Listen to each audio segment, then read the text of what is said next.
The Epic of Gilgamesh. Read by Richard Pascoe. Gilgamesh, king in Uruk.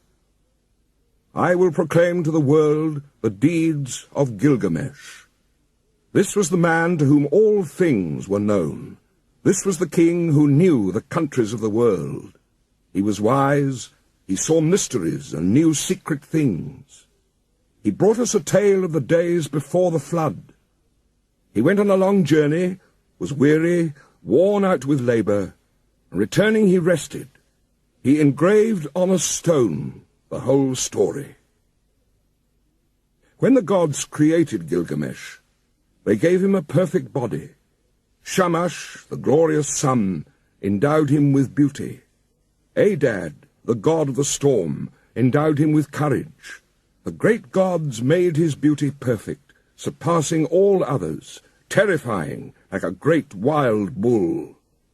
2/3 they made him god, and 1/3 man.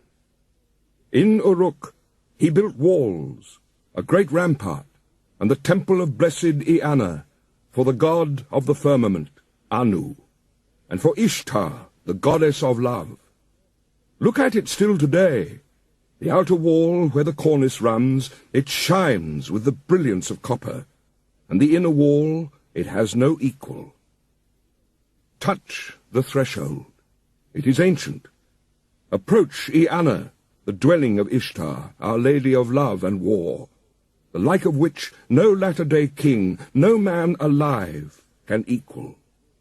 Climb upon the wall of Uruk, walk along it, I say. Regard the foundation terrace, and examine the masonry. Is it not burnt brick and good? The 7 sages laid the foundations. Gilgamesh went abroad in the world, but he met with none who could withstand his arms till he came to Uruk. But the men of Uruk muttered in their houses, Gilgamesh sounds the tocsin for his amusement. His arrogance has no bounds, by day or night. No son is left with his father, for Gilgamesh takes them all, even the children. Yet the king should be a shepherd to his people. His lust leaves no virgin to her lover, neither the warrior's daughter nor the wife of the noble. Yet this is the shepherd of the city, wise, comely, and resolute. The gods heard their lament. The gods of heaven cried to the lord of Uruk, to Anu, the god of Uruk. A goddess made him strong as a savage bull.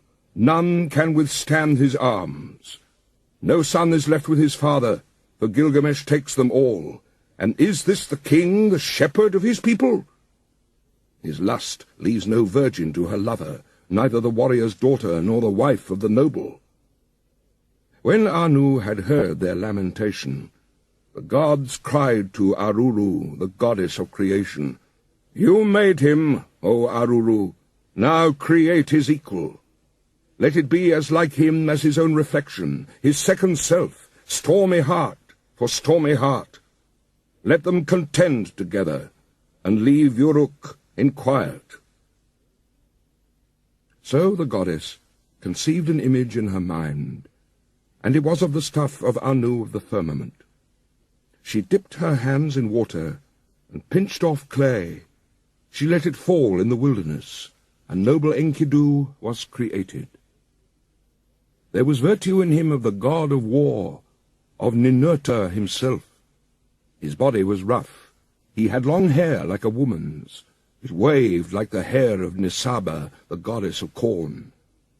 His body was covered with matted hair, like Samukan's, the god of cattle. He was innocent of mankind. He knew nothing of the cultivated land.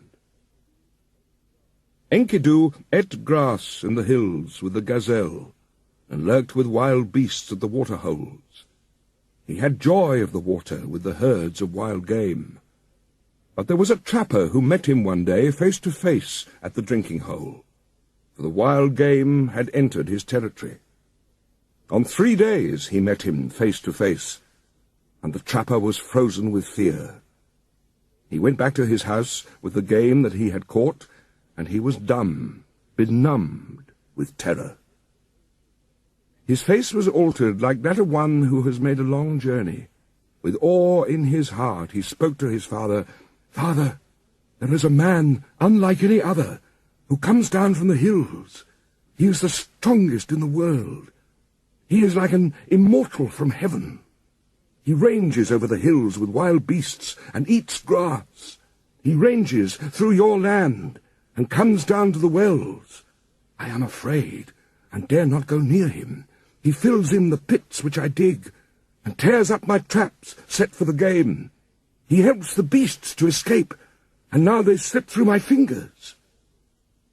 His father opened his mouth and said to the trapper, "My son, in Uruk lives Gilgamesh. No one has ever prevailed against him. He is strong as a star from heaven. Go to Uruk, find Gilgamesh, extol the strength of this wild man. Ask him to give you a harlot, a wanton from the temple of love.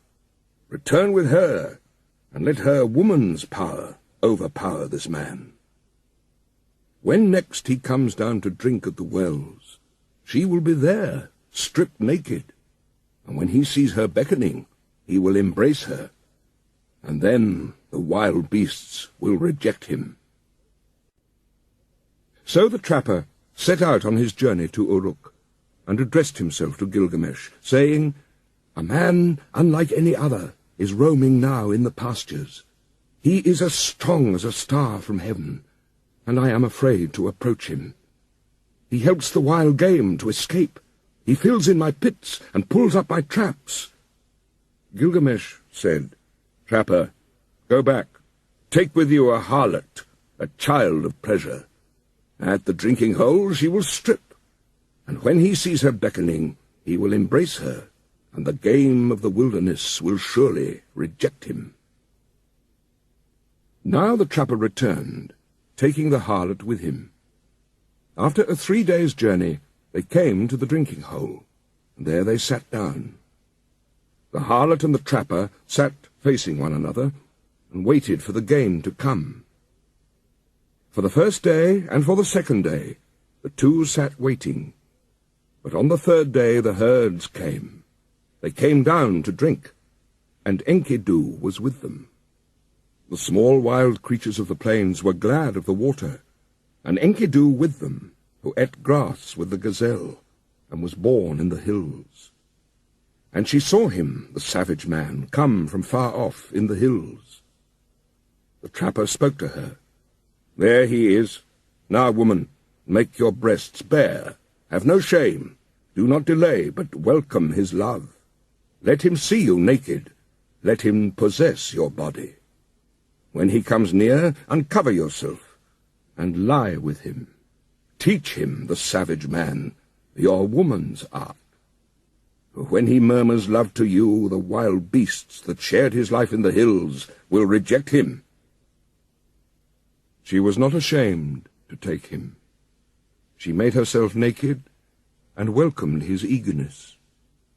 As he lay on her, murmuring love, she taught him the woman's art.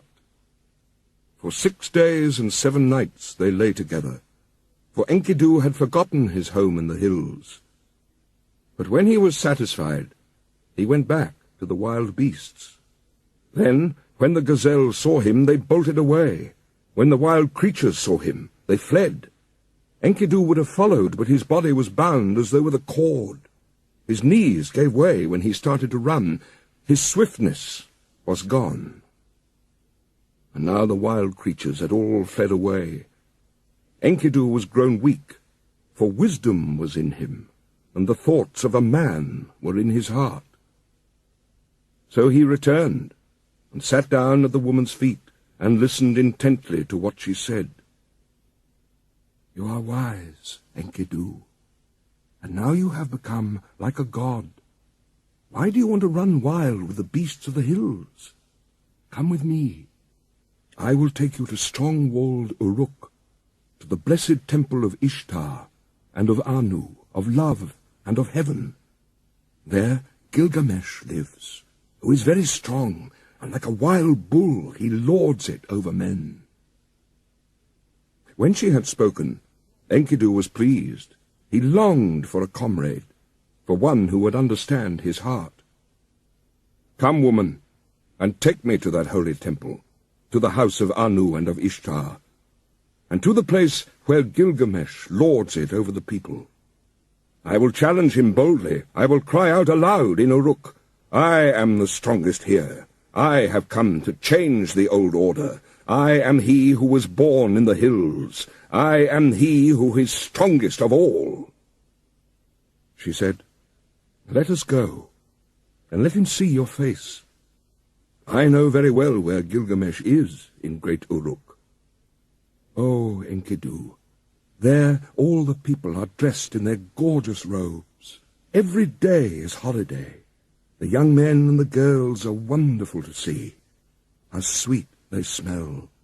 All the great ones are roused from their beds. Oh, Enkidu, you who love life, I will show you Gilgamesh, a man of many moods. You shall look at him well in his radiant manhood. His body is perfect in strength and maturity. He never rests by night or day. He is stronger than you, so leave your boasting. Shamash, the glorious sun, has given favors to Gilgamesh, and Anu of the heavens, and Enlil, and Ea, the wise, has given him deep understanding, I tell you. Even before you have left the wilderness, Gilgamesh will know in his dreams that you are coming." Now Gilgamesh got up to tell his dream to his mother, Ninsun, one of the wise gods. "Mother, last night I had a dream. I was full of joy. The young heroes were round me, and I walked through the night under the stars of the firmament, and one, a meteor of the stuff of Anu, fell down from heaven. I tried to lift it, but it proved too heavy. All the people of Uruk came round to see it. The common people jostled, and the nobles thronged to kiss its feet. And to me, its attraction was like the love of woman. They helped me. I braced my forehead, and I raised it with thongs, and brought it to you, and you yourself pronounced it my brother." And then Ninsun, who is well beloved and wise, said to Gilgamesh, "The star of heaven which descended like a meteor from the sky, which you tried to lift but found too heavy, when you tried to move it, it would not budge, and so you brought it to my feet. I made it for you, a goad and spur, and you were drawn as though to a woman. This is the strong comrade, the one who brings help to his friend in his need. He is the strongest of wild creatures, the stuff of Anu. Born in the grasslands, and the wild hills reared him. When you see him, you will be glad. You will love him as a woman, and he will never forsake you. This is the meaning of the dream." Gilgamesh said, "Mother, I dreamt a second dream. In the streets of strong-walled Uruk, there lay an axe. The shape of it was strange, and the people thronged round. I saw it and was glad. I bent down, deeply drawn towards it. I loved it like a woman, and wore it at my side." Ninsun answered, "That axe which you saw, which drew you so powerfully like love of a woman, that is the comrade whom I give you, and he will come in his strength like one of the host of heaven. He is the brave companion who rescues his friend in necessity." Gilgamesh said to his mother, "A friend, a counselor has come to me from Enlil, and now I shall befriend and counsel him." So Gilgamesh told his dreams, and the harlot retold them to Enkidu. And now she said to Enkidu, "When I look at you, you have become like a god. Why do you yearn to run wild again with the beasts of the hills? Get up from the ground, the bed of a shepherd." He listened to her words with care. It was good advice that she gave.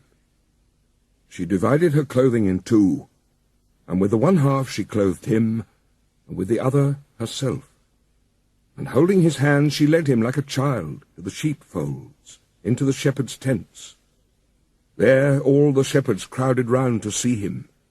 They put down bread in front of him, but Enkidu could only suck the milk of wild animals. He fumbled and gaped, at a loss what to do, or how he should eat the bread and drink the strong wine. Then the woman said, "Enkidu, eat bread.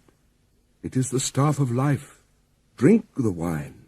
It is the custom of the land." So he ate till he was full, and drank strong wine, 7 goblets. He became merry. His heart exulted, and his face shone. He rubbed down the matted hair of his body, and anointed himself with oil. Enkidu had become a man, but when he had put on man's clothing, he appeared like a bridegroom. He took arms to hunt the lion, so that the shepherds could rest at night. He caught wolves and lions, and the herdsmen lay down in peace, for Enkidu was their watchman, that strong man who had no rival. He was merry, living with the shepherds, till one day, lifting his eyes, he saw a man approaching. He said to the harlot, "Woman, fetch that man here. Why has he come? I wish to know his name." She went and called the man, saying, "Sir, where are you going on this weary journey?" The man answered, saying to Enkidu, "Gilgamesh has gone into the marriage house and shut out the people. He does strange things in Uruk, the city of great streets. At the roll of the drum, work begins for the men and work for the women. Gilgamesh the king is about to celebrate marriage with the queen of love, and he still demands to be first with the bride, the king to be first, and the husband to follow, for that was ordained by the gods from his birth, from the time the umbilical cord was cut. But now the drums roll for the choice of the bride, and the city groans." At these words, Enkidu turned white in the face. "I will go to the place where Gilgamesh lords it over the people. I will challenge him boldly, and I will cry aloud in Uruk, 'I have come to change the old order, for I am the strongest here.'" Now Enkidu strode in front, and the woman followed behind. He entered Uruk, that great market, and all the folk thronged round him where he stood in the street in strong-walled Uruk. The people jostled. Speaking of him, they said, "He is the spit of Gilgamesh. He is shorter. He is bigger of bone. This is the one who was reared on the milk of wild beasts. His is the greatest strength." The men rejoiced. "Now Gilgamesh has met his match. This great one, this hero whose beauty is like a god. He is a match even for Gilgamesh." In Uruk, the bridal bed was made, fit for the goddess of love. The bride waited for the bridegroom, but in the night Gilgamesh got up and came to the house. Then Enkidu stepped out. He stood in the street and blocked the way. Mighty Gilgamesh came on, and Enkidu met him at the gate. He put out his foot and prevented Gilgamesh from entering the house. So they grappled, holding each other like bulls. They broke the doorposts, and the walls shook. They snorted like bulls locked together. They shattered the doorposts, and the walls shook. Gilgamesh bent his knee with his foot planted on the ground, and with a turn, Enkidu was thrown. Then immediately his fury died. When Enkidu was thrown, he said to Gilgamesh, "There is not another like you in the world. Ninsun, who is as strong as a wild ox in the byre, she was the mother who bore you. And now you are raised above all men, and Enlil has given you the kingship, for your strength surpasses the strength of men." So Enkidu and Gilgamesh embraced, and their friendship was sealed. Enlil of the mountain, the father of the gods, had decreed the destiny of Gilgamesh. So Gilgamesh dreamed, and Enkidu said, "The meaning of the dream is this. The Father of the gods has given you kingship. Such is your destiny. Everlasting life is not your destiny. Because of this, do not be sad at heart. Do not be grieved or oppressed. He has given you power to bind and to loose, to be the darkness and the light of mankind. He has given you unexampled supremacy over the people, victory in battle from which no fugitive returns, in forays and assaults from which there is no going back. But do not abuse this power. Deal justly with your servants in the palace. Deal justly before Shamash." The eyes of Enkidu were full of tears, and his heart was sick. He sighed bitterly, and Gilgamesh met his eye and said, "My friend, why do you sigh so bitterly?" But Enkidu opened his mouth and said, "I am weak. My arms have lost their strength. The cry of sorrow sticks in my throat. I am oppressed by idleness." It was then that the Lord Gilgamesh turned his thoughts to the country of the living. On the land of cedars, the Lord Gilgamesh reflected. He said to his servant Enkidu, "I have not established my name stamped on bricks as my destiny decreed. Therefore I will go to the country where the cedar is felled. I will set up my name in the place where the names of famous men are written. And where no man's name is written, yet I will raise a monument to the gods. Because of the evil that is in the land, we will go to the forest and destroy the evil. For in the forest lives Humbaba, whose name is Hugeness, a ferocious giant." But Enkidu sighed bitterly and said, "When I went with the wild beasts ranging through the wilderness, I discovered the forest. Its length is 10,000 leagues in every direction. Enlil has appointed Humbaba to guard it, and armed him in 7-fold terrors. Terrible to all flesh is Humbaba. When he roars, it is like the torrent of the storm. His breath is like fire, and his jaws are death itself. He guards the cedars so well that when the wild heifer stirs in the forest, though she is 60 leagues distant, he hears her. What man would willingly walk into that country and explore its depths? I tell you, weakness overpowers whoever goes near it. It is not an equal struggle when one fights with Humbaba. He is a great warrior, a battering ram." Gilgamesh, the watchman of the forest, never sleeps. Gilgamesh replied, "Where is the man who can clamber to heaven? Only the gods live forever with glorious Shamash. But as for us men, our days are numbered. Our occupations are a breath of wind. How is this? Already you are afraid. I will go first, although I am your lord, and you may safely call out, 'Forward, there is nothing to fear.' Then, if I fall, I leave behind me a name that endures. Men will say of me, 'Gilgamesh has fallen in fight with ferocious Humbaba.' Long after the child has been born in my house, they will say it. And remember."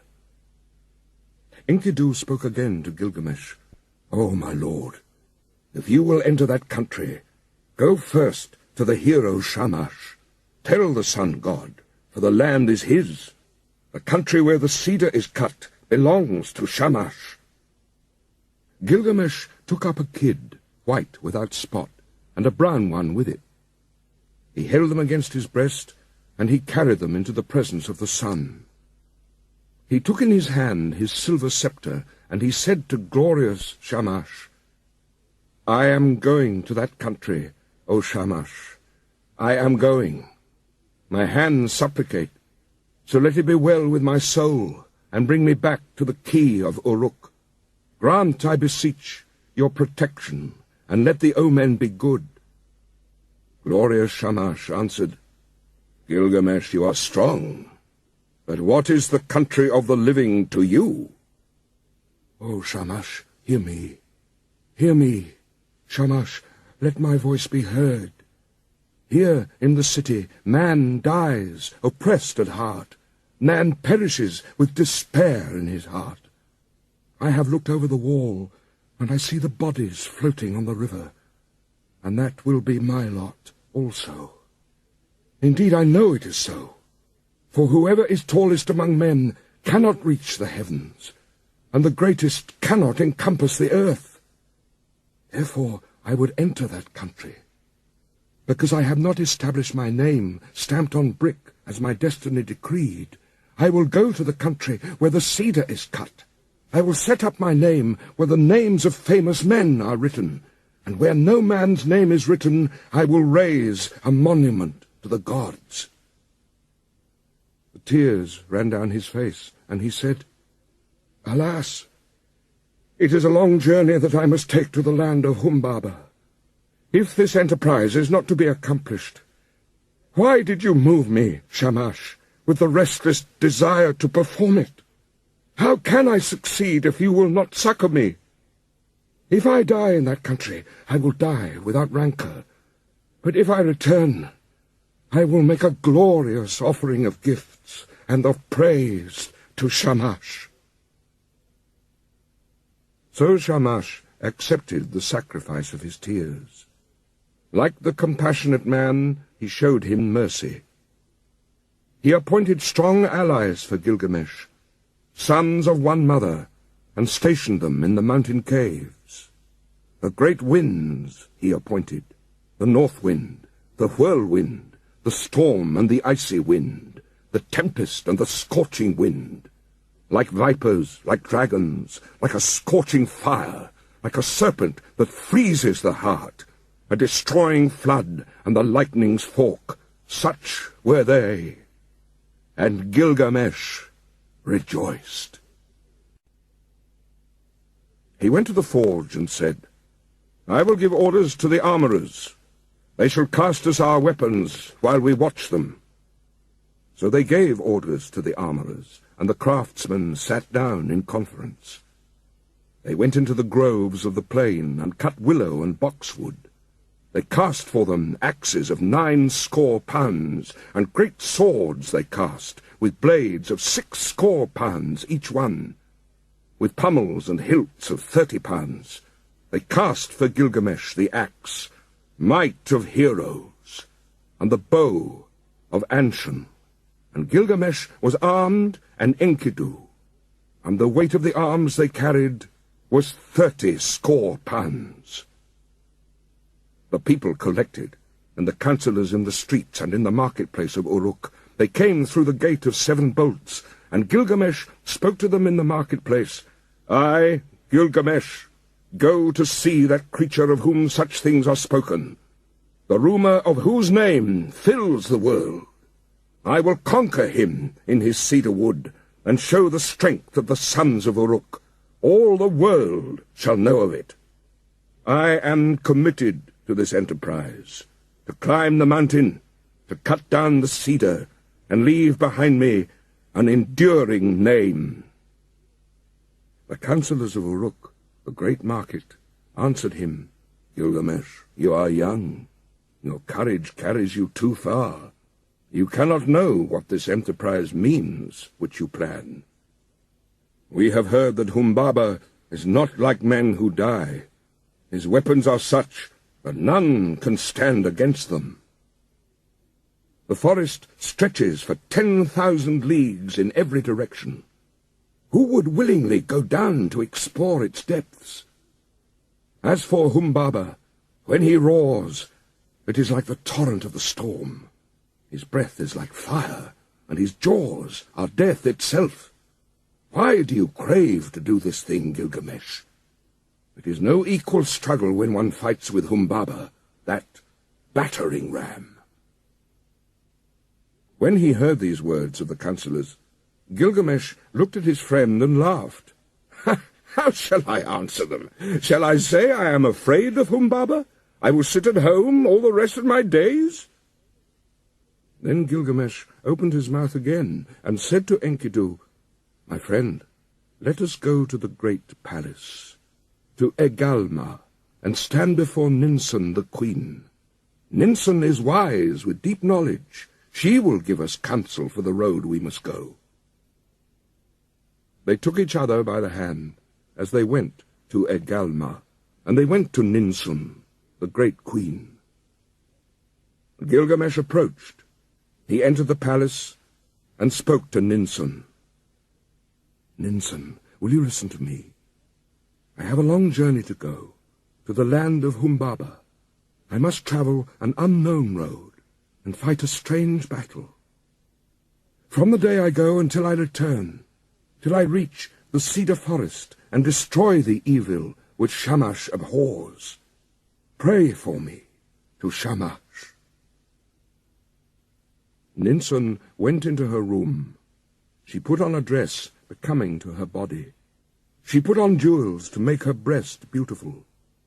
She placed a tiara on her head, and her skirts swept the ground. Then she went up to the altar of the sun, standing upon the roof of the palace. She burnt incense, and lifted her arms to Shamash as the smoke ascended. "O Shamash, why did you give this restless heart to Gilgamesh, my son? Why did you give it? You have moved him, and now he sets out on a long journey to the land of Humbaba, to travel an unknown road and fight a strange battle. Therefore, from the day that he goes till the day he returns, until he reaches the cedar forest, until he kills Humbaba and destroys the evil thing which you, Shamash, abhor, do not forget him, but let the dawn, Aya, your dear bride, remind you always. And when day is done, give him to the watchman of the night to keep him from harm." Then Ninsun, the mother of Gilgamesh, extinguished the incense, and she called to Enkidu with this exhortation, "Strong Enkidu, you are not the child of my body, but I will receive you as my adopted son. You are my other child, like the foundlings they bring to the temple. Serve Gilgamesh as a foundling serves the temple and the priestess who reared him. In the presence of my women, my votaries and hierophants, I declare it." Then she placed the amulet for a pledge round his neck, and she said to him, "I entrust my son to you. Bring him back to me safely." And now they brought to them the weapons. They put in their hands the great swords in their golden scabbards, and the bow and the quiver. Gilgamesh took the axe. He slung the quiver from his shoulder, and the bow of Anshun, and buckled the sword to his belt. And so they were armed and ready for the journey. Now all the people came and pressed on them and said, "When will you return to the city?" The councillors blessed Gilgamesh and warned him, "Do not trust too much in your own strength. Be watchful. Restrain your blows at first. The one who goes in front protects his companion. The good guide who knows the way guards his friend. Let Enkidu lead the way. He knows the road to the forest. He has seen Humbaba and is experienced in battles. Let him press first into the passes. Let him be watchful and look to himself. Let Enkidu protect his friend and guard his companion and bring him safe through the pitfalls of the road. We, the councillors of Uruk, entrust our king to you, O Enkidu. Bring him back safely to us." Again to Gilgamesh they said, "May Shamash give you your heart's desire. May he let you see with your eyes the thing accomplished which your lips have spoken. May he open a path for you where it is blocked, and a road for your feet to tread. May he open the mountains for your crossing, and may the night-time bring you the blessings of night. And Lugal Banda, your guardian god, stand beside you for victory. May you have victory in the battle, as though you fought with a child. Wash your feet in the river of Humbaba, to which you are journeying. In the evening dig a well, and let there always be pure water in your water-skin. Offer cold water to Shamash, and do not forget Lugulbanda." Then Enkidu opened his mouth and said, "Forward! There is nothing to fear.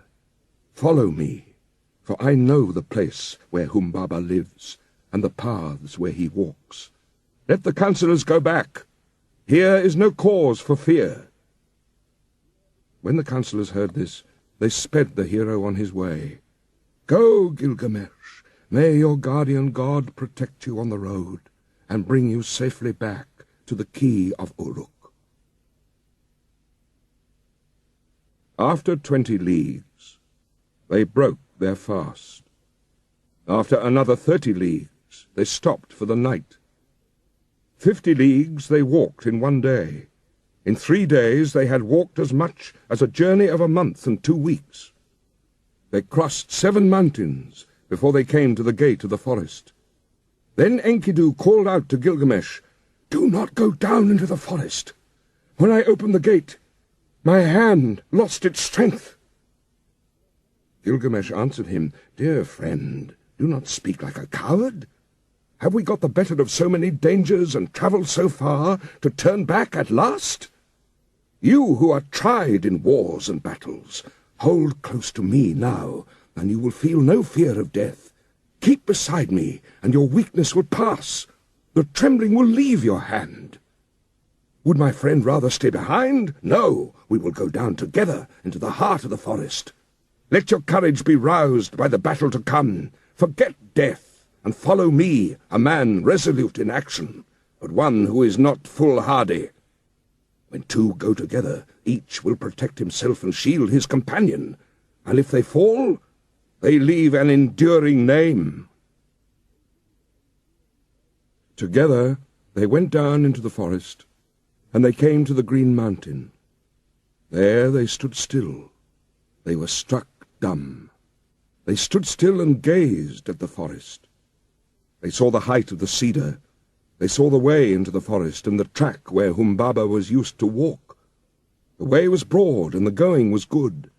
They gazed at the mountain of cedars, the dwelling place of the gods and the throne of Ishtar. The hugeness of the cedar rose in front of the mountain. Its shade was beautiful, full of comfort.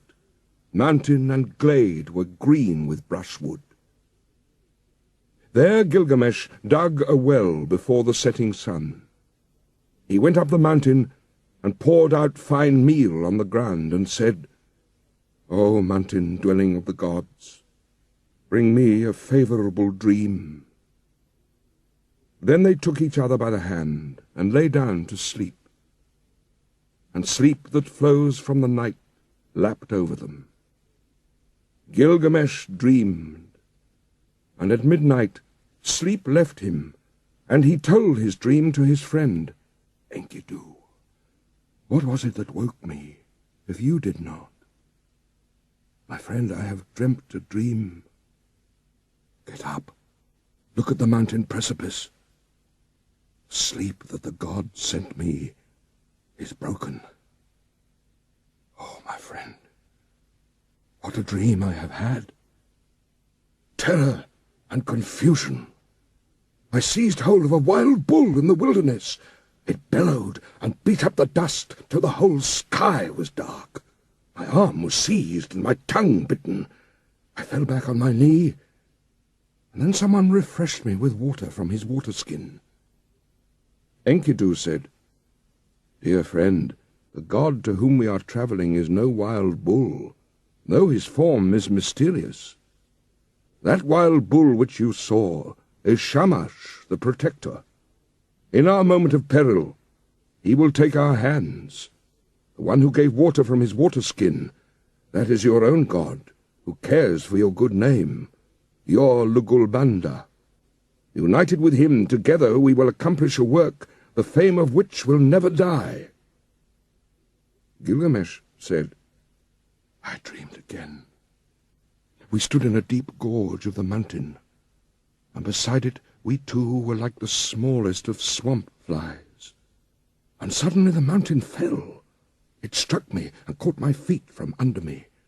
Then came an intolerable light blazing out, and in it was one whose grace and whose beauty were greater than the beauty of this world. He pulled me out from under the mountain. He gave me water to drink, and my heart was comforted, and he set my feet on the ground. Then Enkidu, the child of the plains, said, "Let us go down from the mountain, and talk this thing over together." He said to Gilgamesh, the young god, "Your dream is good. Your dream is excellent. The mountain which you saw is Humbaba. Now surely we will seize and kill him, and throw his body down as the mountain fell on the plain." The next day, after 20 leagues, they broke their fast, and after another 30 they stopped for the night. They dug a well before the sun had set, and Gilgamesh ascended the mountain. He poured out fine meal on the ground and said, "O mountain dwelling of the gods, send a dream for Enkidu. Make him a favorable dream." The mountain fashioned a dream for Enkidu. It came an ominous dream. A cold shower passed over him. It caused him to cower like the mountain barley under a storm of rain. But Gilgamesh sat with his chin on his knees, till the sleep which flows over all mankind lapped over him. Then at midnight sleep left him. He got up and said to his friend, "Did you call me? Or why did I wake? Did you touch me? Or why am I terrified? Did not some god pass by? For my limbs are numb with fear." "My friend, I saw a third dream, and this dream was altogether frightful. The heavens roared, and the earth roared again. Daylight failed, and darkness fell. Lightnings flashed, fire blazed out. The clouds lowered, they rained down death.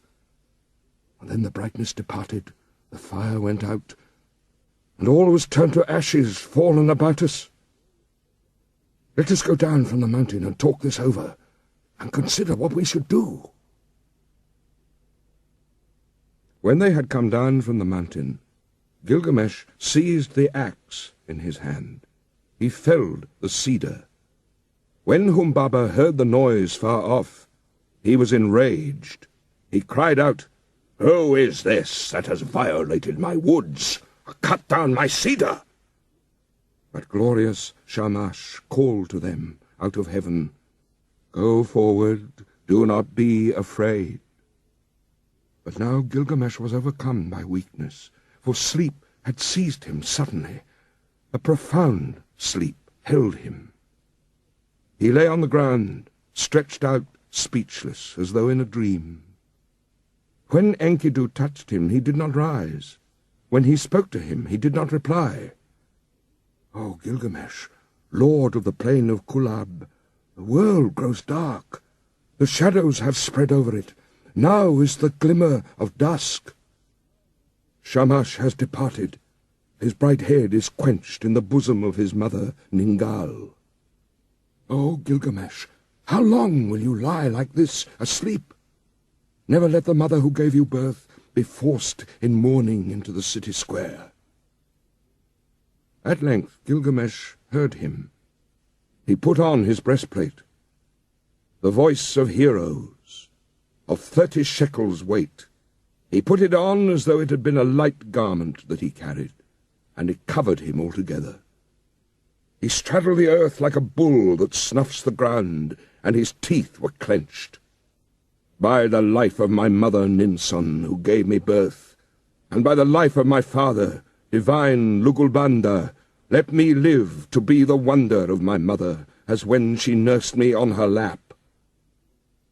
A second time he said to him, "By the life of Ninsun, my mother who gave me birth, and by the life of my father, divine Lugulbanda, until we have fought this man, if man he is, this god, if god he is, The way that I took to the country of the living will not turn back to the city." Then Enkidu, the faithful companion, pleaded, answering him, "O my lord, you do not know this monster, and that is the reason you are not afraid. I, who know him, I am terrified. His teeth are dragon's fangs. His countenance is like a lion. His charge is the rushing of the flood. With his look he crushes alike the trees of the forest and reeds in the swamp. Oh, my lord, you may go on if you choose into this land, but I will go back to the city. I will tell the lady your mother all your glorious deeds till she shouts for joy. And then I will tell the death that followed, till she weeps for bitterness." But Gilgamesh said, "Immolation and sacrifice are not yet for me.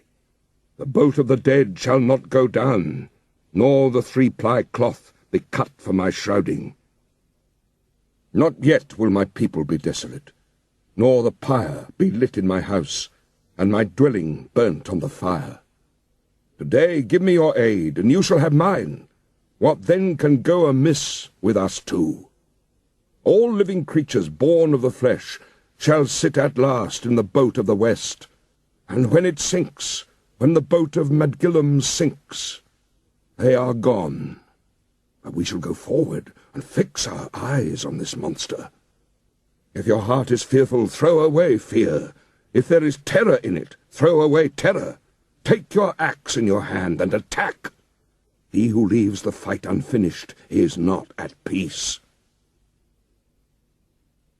Humbaba came out from his strong house of cedar, and then Enkidu called out, "O Gilgamesh, remember now your boasts in Uruk. Forward! Attack, son of Uruk! There is nothing to fear." When he heard these words, his courage rallied. He answered, "Make haste. Close in. If the watchman is there, do not let him escape to the woods, where he will vanish. He has put on the first of his 7 splendors, but not yet the other 6. Let us trap him before he is armed." Like a raging wild bull he snuffed the ground. The watchman of the woods turned full of threatenings. He cried out. Humbaba came from his strong house of cedar. He nodded his head and shook it, menacing Gilgamesh. And on him he fastened his eye, the eye of death. And then Gilgamesh called to Shamash, and his tears were flowing. "Oh, glorious Shamash! I have followed the road you commanded, but now, if you send no succor, how shall I escape?" Glorious Shamash heard his prayer, and he summoned the great wind, the north wind, the whirlwind, the storm and the icy wind, the tempest and the scorching wind. They came like dragons, like a scorching fire, like a serpent that freezes the heart, a destroying flood and the lightning's fork.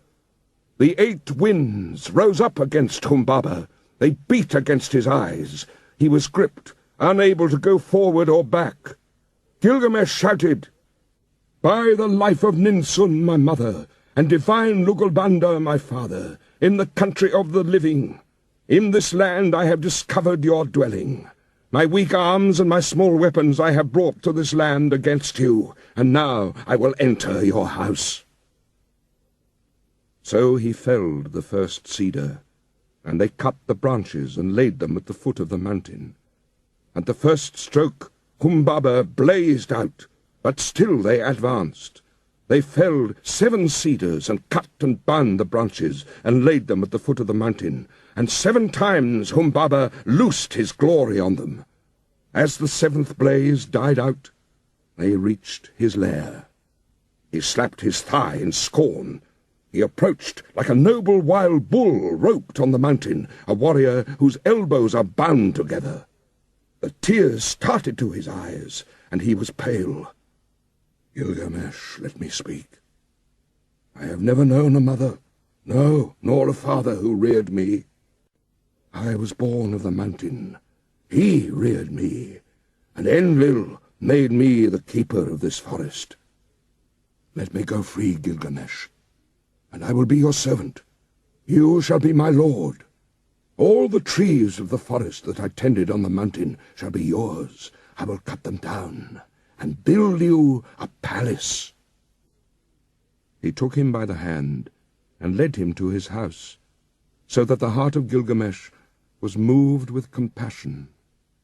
He swore by the heavenly life, by the earthly life, by the underworld itself, "O Enkidu, should not the snared bird return to its nest, and the captive man return to his mother's arms?" Enkidu answered, "The strongest of men will fall to fate if he has no judgment. Namtar, the evil fate that knows no distinction between men, will devour him. If the snared bird returns to its nest, if the captive man returns to his mother's arms, then you, my friend, will never return to the city where the mother is waiting who gave you birth. He will bar the mountain road against you, and make the pathways impassable." Humbaba said, "Enkidu, what you have spoken is evil. You, a hireling, dependent for your bread. In envy and for fear of a rival, you have spoken evil words." Enkidu said, "Do not listen, Gilgamesh. This Humbaba must die.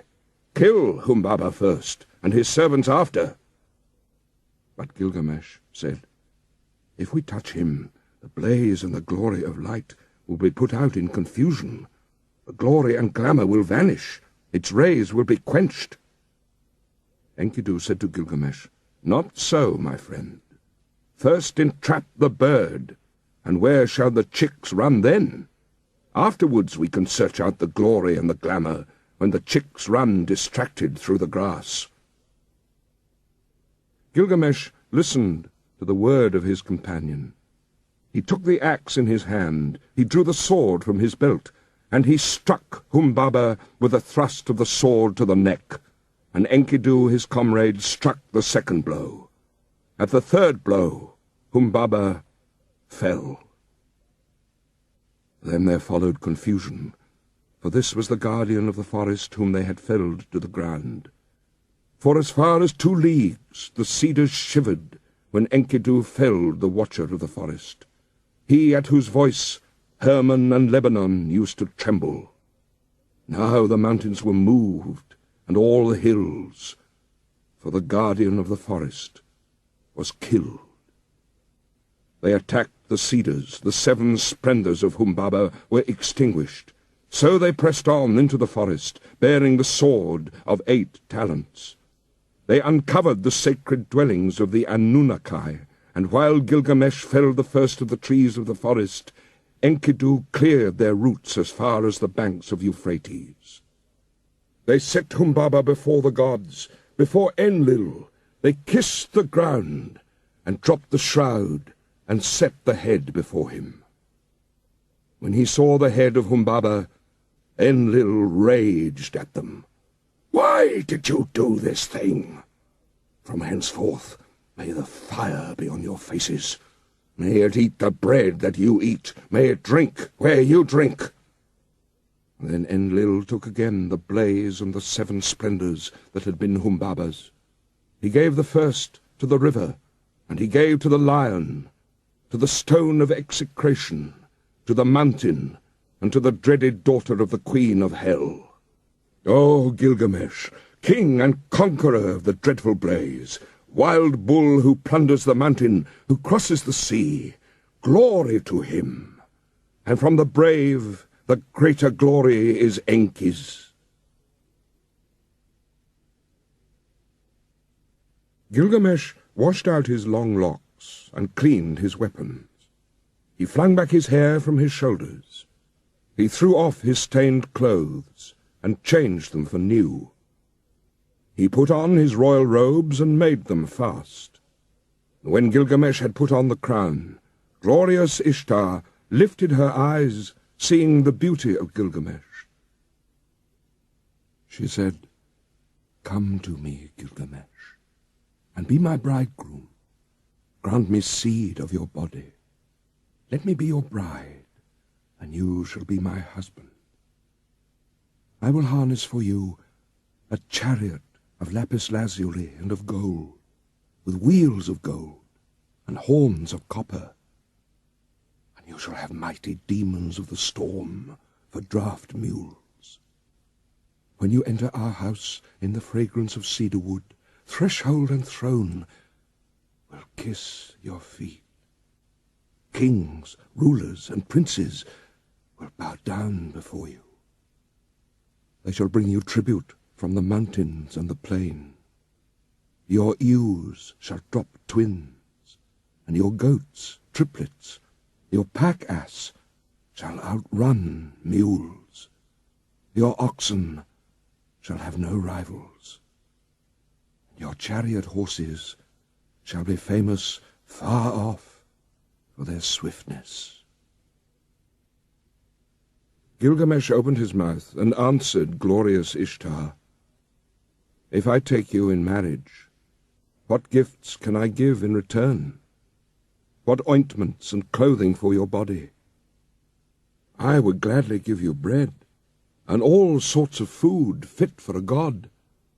I would give you wine to drink, fit for a queen. I would pour out barley to stuff your granary. But as for making you my wife, that I will not. How would it go with me? Your lovers have found you like a brazier which smoulders in the cold, a back door which keeps out neither squall of wind nor storm, a castle which crushes the garrison, pitch that blackens the bearer, a water-skim that chafes the carrier, a stone which falls from the parapet, a battering ram turned back from the enemy, a sandal that trips the wearer. Which of your lovers did you ever love forever? What shepherd of yours has pleased you for all time? Listen to me while I tell you the tale of your lovers. There was Tammuz, the lover of your youth. For him you decreed wailing year after year. You loved the many-coloured roller, but still you struck and broke his wing. Now in the grove he sits and cries, "Kapi, Kapi, my wing, my wing." You have loved the lion, tremendous in strength. 7 pits you dug for him, and 7. You have loved the stallion, magnificent in battle, and for him you decreed whip and spur and a thong, to gallop 7 leagues by force, and to muddy the water before he drinks.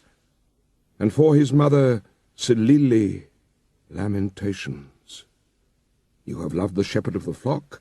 He made meal cake for you day after day. He killed kids for your sake.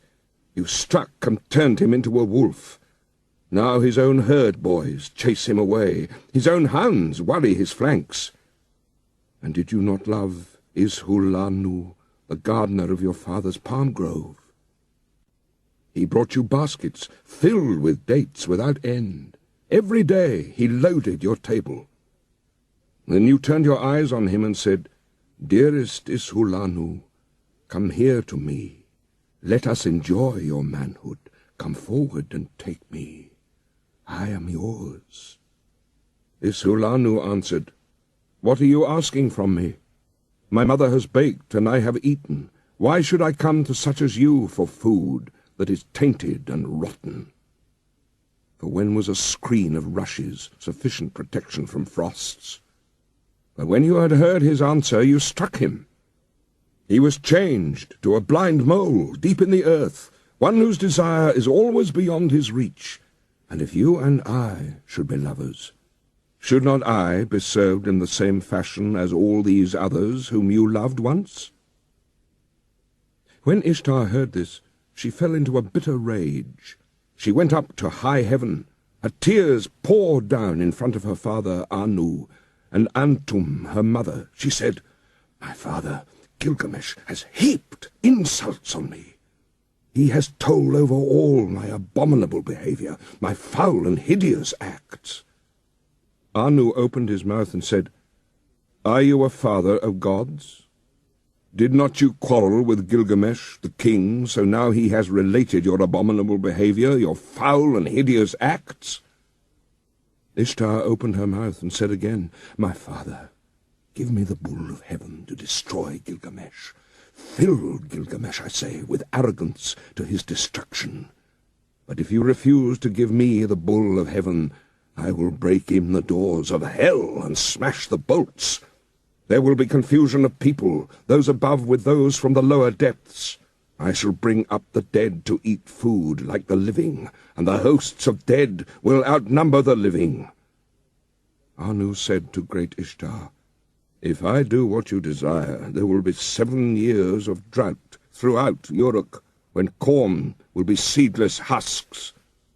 Have you saved grain enough for the people and grass for the cattle?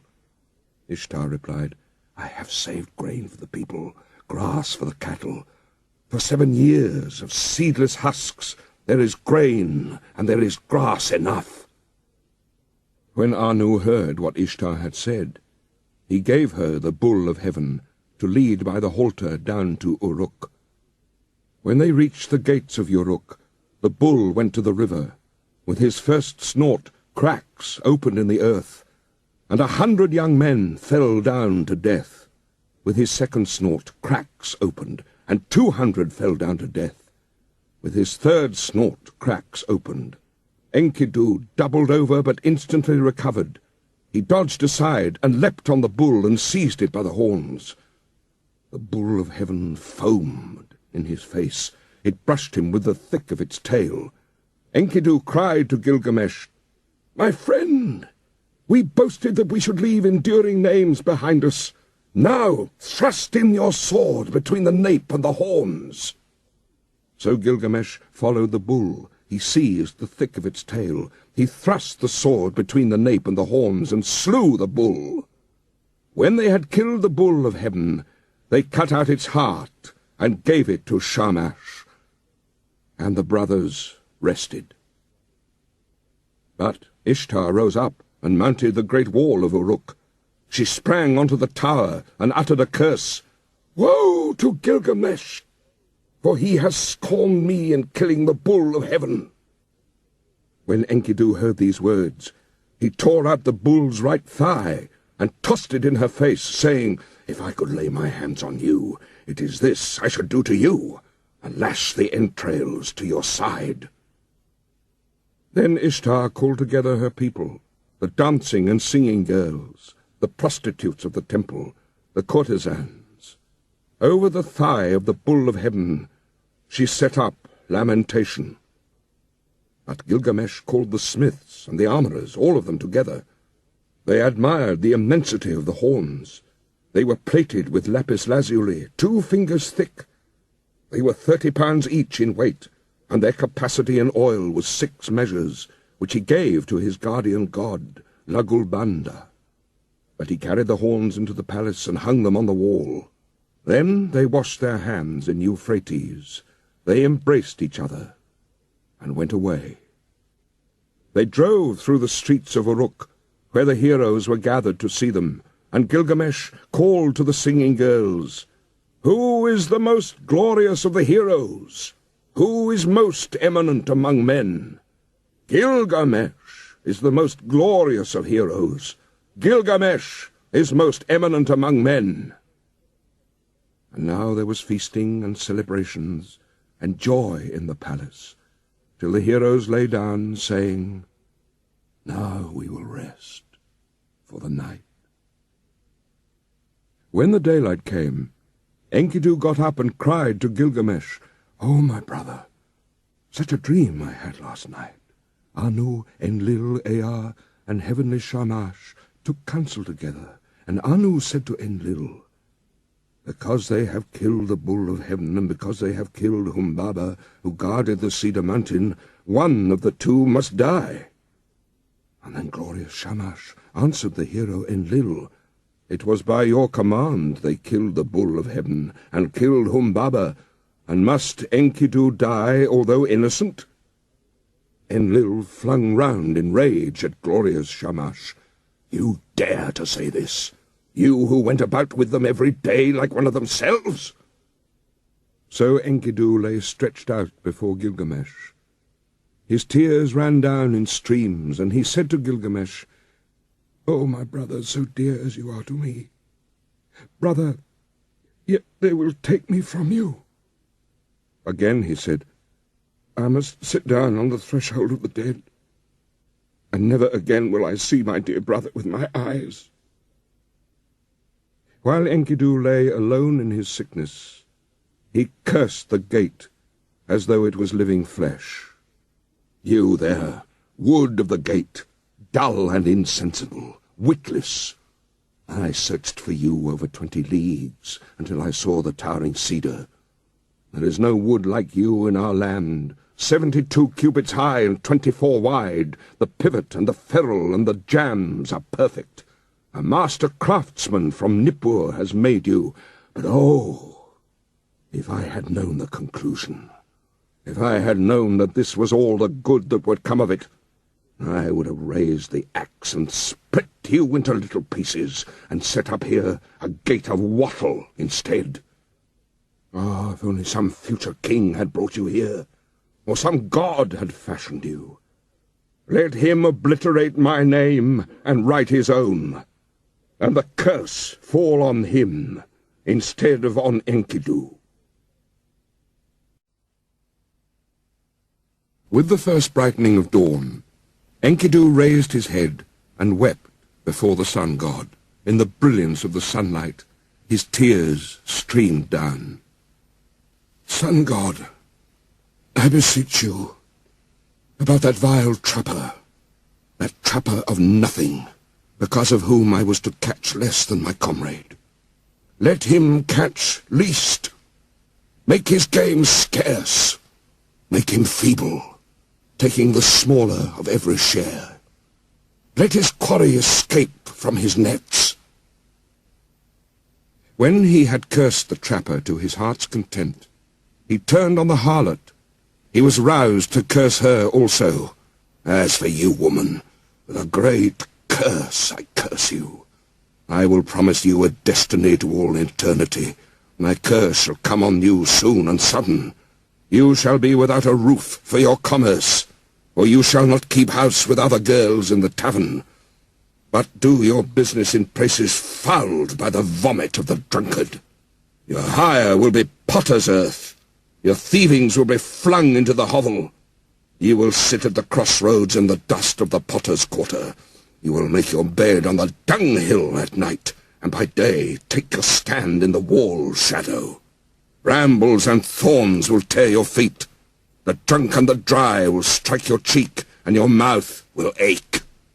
Let you be stripped of your purple dyes, for I, too, once in the wilderness with my wife, had all the treasure I wished." When Shamash heard the words of Enkidu, he called to him from heaven, "Enkidu, why are you cursing the woman, the mistress who taught you to eat bread fit for gods, and drink wine of kings? She who put upon you a magnificent garment, did she not give you glorious Gilgamesh for your companion? And has not Gilgamesh, your own brother, made you rest on a royal bed, and recline on a couch at his left hand? He has made the princes of the earth kiss your feet, and now all the people of Uruk lament and wail over you. When you are dead, he will let his hair grow long for your sake. He will wear a lion's pelt and wander through the desert." When Enkidu heard glorious Shamash, his angry heart grew quiet. He called back the curse and said, "Woman, I promise you another destiny. The mouth which cursed you shall bless you. Kings, princes, and nobles shall adore you. On your account, a man, though 12 miles off, will clap his hand to his thigh, and his hair will twitch. For you he will undo his belt, and open his treasure, and you shall have your desire.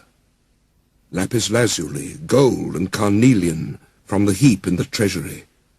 A ring for your hand, and a robe shall be yours. The priest will lead you into the presence of the gods. On your account, a wife, a mother of 7, was forsaken." As Enkidu slept alone in his sickness, in bitterness of spirit, He poured out his heart to his friend. It was I who cut down the cedar, I who levelled the forest, I who slew Humbaba, and now see what has become of me. Listen, my friend. This is the dream I dreamt last night. The heavens roared, and earth rumbled back an answer. Between them stood I, before an awful being, a sombre-faced man-bird. He had directed on me his purpose. His was a vampire face. His foot was a lion's foot. His hand was an eagle's talon. He fell on me, and his claws were in my hair. He held me fast, and I smothered. And then he transformed me so that my arms became wings covered with feathers. He turned his stare towards me, and he led me away to the palace of Urkala, the Queen of Darkness, to the house from which none who enters ever returns, down the road from which there is no coming back. There is the house whose people sit in darkness. Dust is their food, and clay their meat. They are clothed like birds with wings for covering. They see no light. They sit in darkness. I entered the house of dust, and I saw the kings of the earth, their crowns put away forever. Rulers and princes, all those who once wore kingly crowns and ruled the world in the days of old. They who had stood in the place of the gods, like Anu and Enlil, stood now like servants to fetch baked meats in the house of dust, to carry cooked meat and cold water from the waterskin. In the house of dust which I entered were high priests and acolytes, priests of the incantation and of ecstasy. There were servers of the temple, and there was Etana, that king of Kish, whom the eagle carried to heaven in the days of old. I saw also Samukan, god of cattle, and there was Erish Kigal, the queen of the underworld, and Belit Sheri squatted in front of her, she who is recorder of the gods and keeps the book of death. She held a tablet from which she read. She raised her head, she saw me, and spoke. "Who has brought this one here?" Then I awoke, like a man drained of blood, who wanders alone in a waste of rushes, like one whom the bailiff has seized, and his heart pounds with terror. Gilgamesh had peeled off his clothes. He listened to his words, and wept quick tears. Gilgamesh listened, and his tears flowed. He opened his mouth and spoke to Enkidu. "Who is there in strong-walled Uruk who has wisdom like this? Strange things have been spoken. Why does your heart speak strangely? The dream was marvelous, but the terror was great. We must treasure the dream, whatever the terror, for the dream has shown that misery comes at last to the healthy man. The end of life is sorrow." And Gilgamesh lamented, "Now I will pray to the great gods, for my friend had an ominous dream." This day on which Enkidu dreamed came to an end, and he lay stricken with sickness. One whole day he lay on his bed, and his suffering increased.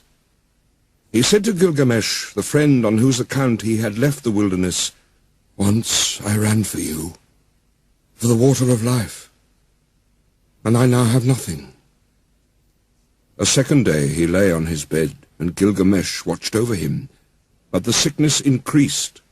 A third day he lay on his bed. He called out to Gilgamesh, rousing him up. Now he was weak, and his eyes were blind with weeping. 10 days he lay, and his suffering increased. 11 and 12 days he lay on his bed of pain.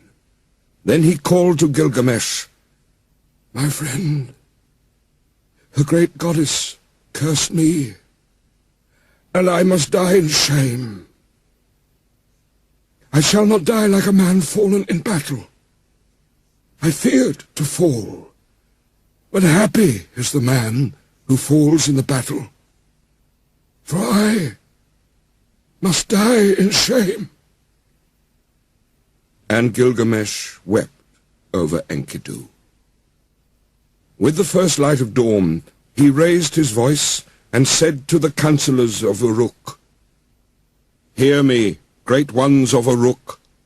I weep for Enkidu, my friend. Bitterly moaning like a woman mourning, I weep for my brother. O Enkidu, my brother, you were the axe at my side, my hand's strength, the sword in my belt, the shield before me, a glorious robe, my fairest ornament. An evil fate has robbed me.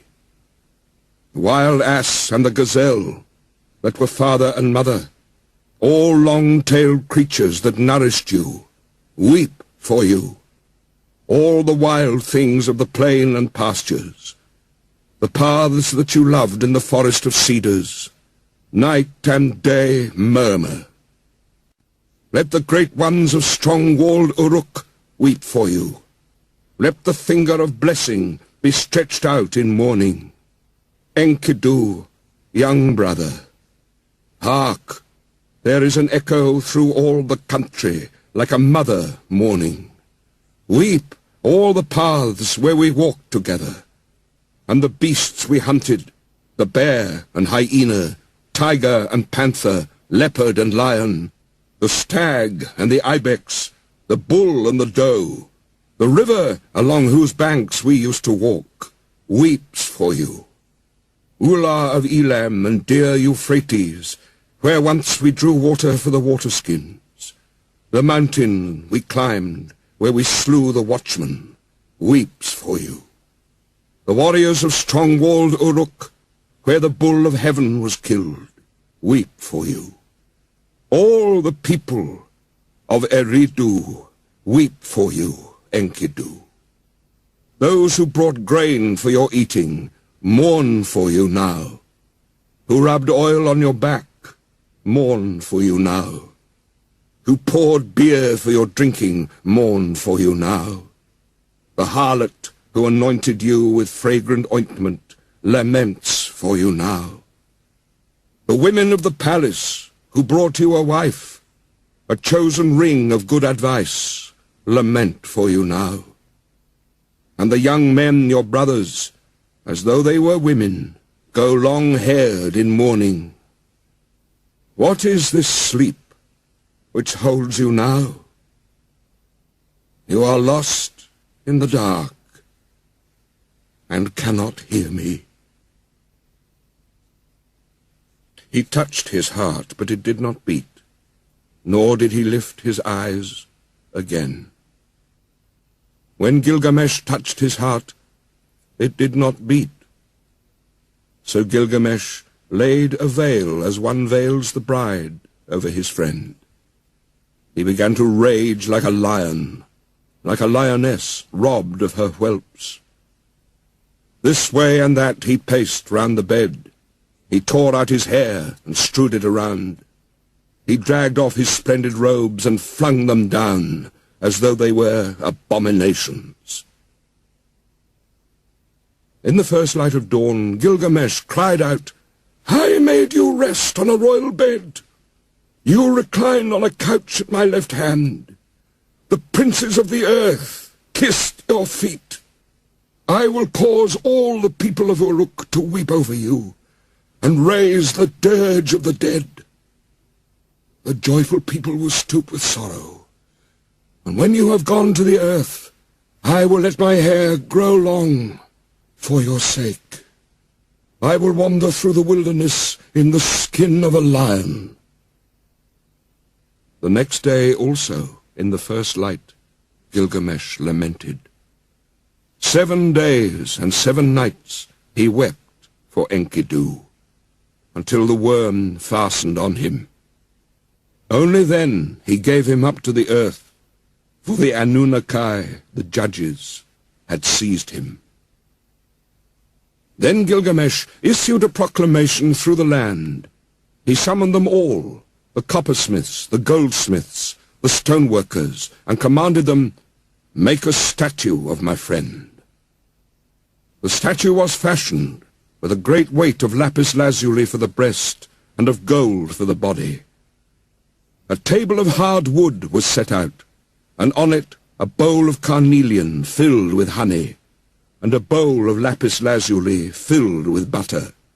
These he exposed and offered to the sun. And weeping, he went away. Bitterly Gilgamesh wept for his friend Enkidu. He wandered over the wilderness as a hunter. He roamed over the plains. In his bitterness he cried, "How can I rest? How can I be at peace? Despair is in my heart. What my brother is now, that shall I be when I am dead. Because I am afraid of death, I will go as best I can to find Utnapishtim, whom they call the Far Away, for he has entered the assembly of the gods." So Gilgamesh travelled over the wilderness. He wandered over the grasslands, a long journey, in search of Utnapishtim, whom the gods took after the deluge. And they set him to live in the land of Dilmun, in the garden of the sun. And to him alone of men they gave everlasting life. At night, when he came to the mountain passes, Gilgamesh prayed, "In these mountain passes long ago, I saw lions, I was afraid, and I lifted my eyes to the moon. I prayed, and my prayers went up to the gods. So now, O moon god, Sin, protect me." When he had prayed, he lay down to sleep, until he was woken from out of a dream. He saw the lions around him, glorying in life. Then he took his axe in his hand, he drew his sword from his belt, and he fell upon them like an arrow from the string, and struck and destroyed and scattered them. So at length Gilgamesh came to Mashu, the great mountains, about which he had heard many things, which guard the rising and the setting sun. Its twin peaks are as high as the wall of heaven, and its paps reach down to the underworld. At its gate the scorpions stand guard, half man and half dragon. Their glory is terrifying. Their stare strikes death into men. Their shimmering halo sweeps the mountains that guard the rising sun. When Gilgamesh saw them, he shielded his eyes for the length of a moment only. Then he took courage and approached. When they saw him so undismayed, the man-scorpion called to his mate, "This one who comes to us now is flesh of the gods." The mate of the man-scorpion answered, "2/3 is God, but 1/3 is man." Then he called to the man Gilgamesh. He called to the child of the gods, "Why have you come so great a journey? For what have you travelled so far, crossing the dangerous waters? Tell me the reason for your coming." Gilgamesh answered, "For Enkidu. I loved him dearly. Together we endured all kinds of hardships. On his account I have come, for the common lot of man has taken him. I have wept for him day and night. I would not give up his body for burial. I thought my friend would come back because of my weeping. Since he went, my life is nothing. That is why I have travelled here in search of Utnapishtim, my father. For men say he has entered the assembly of the gods and has found everlasting life. I have a desire to question him concerning the living and the dead." The man-scorpion opened his mouth and said, speaking to Gilgamesh, "No man born of woman has done what you have asked. No mortal man has gone into the mountain. The length of it is 12 leagues of darkness. In it there is no light, but the heart is oppressed with darkness. From the rising of the sun to the setting of the sun, there is no light." Gilgamesh said, "Although I should go in sorrow and in pain, with sighing and with weeping, still I must go. Open the gate of the mountain." And the man-scorpion said, "Go, Gilgamesh. I permit you to pass through the mountain of Mashu, and through the high ranges. May your feet carry you safely home. The gate of the mountain is open." When Gilgamesh heard this, he did as the man-scorpion had said. He followed the sun's road to his rising through the mountain. When he had gone 1 league, the darkness became thick around him, for there was no light. He could see nothing ahead and nothing behind him. After 2 leagues, the darkness was thick, and there was no light. He could see nothing ahead and nothing behind him. After 3 leagues, the darkness was thick, and there was no light. He could see nothing ahead and nothing behind him. After 4 leagues, the darkness was thick, and there was no light. He could see nothing ahead and nothing behind him. At the end of 5 leagues, the darkness was thick, and there was no light. He could see nothing ahead and nothing behind him. At the end of 6 leagues, the darkness was thick, and there was no light. He could see nothing ahead and nothing behind him. When he had gone 7 leagues, the darkness was thick, and there was no light. He could see nothing ahead and nothing behind him. When he had gone 8 leagues, Gilgamesh gave a great cry, for the darkness was thick, and he could see nothing ahead and nothing behind him. After 9 leagues, he felt the north wind on his face, but the darkness was thick, and there was no light. He could see nothing ahead and nothing behind him. After 10 leagues, the end was near. After 11 leagues, the dawn light appeared. At the end of 12 leagues, the sun streamed out. There was the garden of the gods. All round him stood bushes bearing gems. Seeing it, he went down at once, for there was fruit of carnelian, with the vine hanging from it, beautiful to look at. Lapis lazuli leaves hung thick with fruit, sweet to see. For thorns and thistles there were hematite and rare stones, agate and pearls from out of the sea. While Gilgamesh walked in the garden by the edge of the sea, Shamash saw him, and he saw that he was dressed in the skins of animals, and ate their flesh. He was distressed, and he spoke and said, "No mortal man has gone this way before, nor will, as long as the winds drive over the sea." And to Gilgamesh he said, "You will never find the life for which you are searching."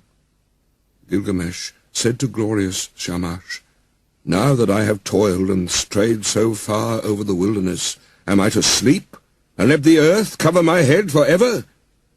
Let my eyes see the sun until they are dazzled with looking. Although I am no better than a dead man, still let me see the light of the sun." Beside the sea she lives, the woman of the vine, the maker of wine. Siduri sits in the garden at the edge of the sea, with the golden bowl and the golden vats that the gods gave her.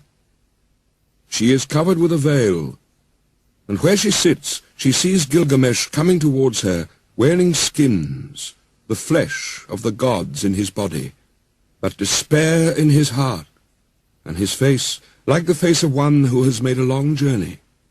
She looked, and as she scanned the distance, she said in her own heart, "Surely this is some felon. Where is he going now?" And she barred her gate against him with the crossbar, and shot home the bolt. But Gilgamesh, hearing the sound of the bolt, threw up his head and lodged his foot in the gate. He called to her, "Young woman, maker of wine, why do you bolt your door? What did you see that made you bar your gate? I will break in your door and burst in your gate. For I am Gilgamesh, who seized and killed the bull of heaven. I killed the watchman of the cedar forest. I overthrew Humbaba, who lived in the forest, and I killed the lions in the passes of the mountain. Then Siduri said to him, If you are that Gilgamesh who seized and killed the bull of heaven, who killed the watchman of the cedar forest, who overthrew Humbaba that lived in the forest, and killed the lions in the passes of the mountain, why are your cheeks so starved? And why is your face so drawn? Why is despair in your heart, and your face like the face of one who has made a long journey? Yes, why is your face burned from heat and cold? And why do you come here, wandering over the pastures in search of the wind? Gilgamesh answered her, And why should not my cheeks be starved and my face drawn? Despair is in my heart, and my face is the face of one who has made a long journey. It was burned with heat and with cold. Why should I not wander over the pastures in search of the wind? My friend, my younger brother, he who hunted the wild ass of the wilderness and the panther of the plains, my friend, my younger brother, who seized and killed the bull of heaven and overthrew Humbaba in the cedar forest, my friend, who was very dear to me and who endured dangers beside me, Enkidu, my brother, whom I loved. The end of mortality has overtaken him. I wept for him 7 days and nights, till the worm fastened on him. Because of my brother, I am afraid of death. Because of my brother, I stray through the wilderness and cannot rest. But now, young woman, maker of wine, since I have seen your face, do not let me see the face of death, which I dread so much. She answered, Gilgamesh, where are you hurrying to? You will never find that life for which you are looking. When the gods created man, they allotted to him death, but life they retained in their own keeping. As for you, Gilgamesh, fill your belly with good things, day and night, night and day. Dance and be merry, feast and rejoice. Let your clothes be fresh, bathe yourself in water. Cherish the little child that holds your hand, and make your wife happy in your embrace.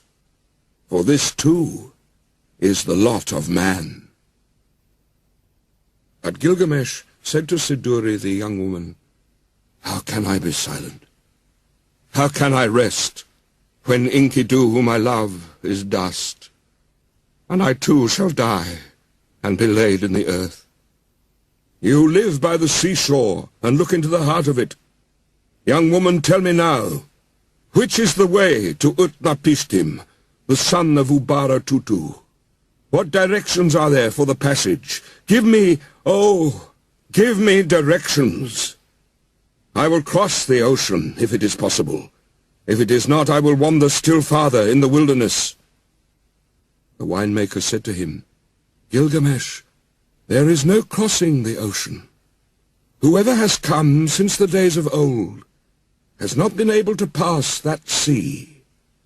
The sun in his glory crosses the ocean, but who besides Shamash has ever crossed it? The place and the passage are difficult, and the waters of death are deep, which flow between. Gilgamesh, how will you cross the ocean? When you come to the waters of death, what will you do?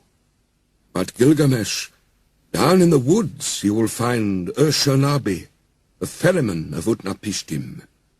With him are the holy things, the things of stone. He is fashioning the serpent prow of the boat. Look at him well, and if it is possible, perhaps you will cross the waters with him. But if it is not possible, then you must go back. When Gilgamesh heard this, he was seized with anger. He took his axe in his hand and his dagger from his belt. He crept forward, and he fell on them like a javelin. And then he went into the forest and sat down. Urshonabi saw the dagger flash and heard the axe, and he beat his head. for Gilgamesh had shattered the tackle of the boat in his rage. Ur-Shanabi said to him, "Tell me, what is your name?" "I am Ur-Shanabi, the ferryman of Utnapishtim, the faraway." He replied to him, "Gilgamesh is my name. I am from Uruk, from the house of Anu." Then Ur-Shanabi said to him, "Why are your cheeks so starved and your face drawn?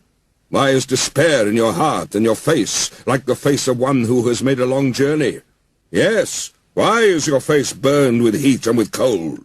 And why do you come here, wandering over the pastures in search of the wind?"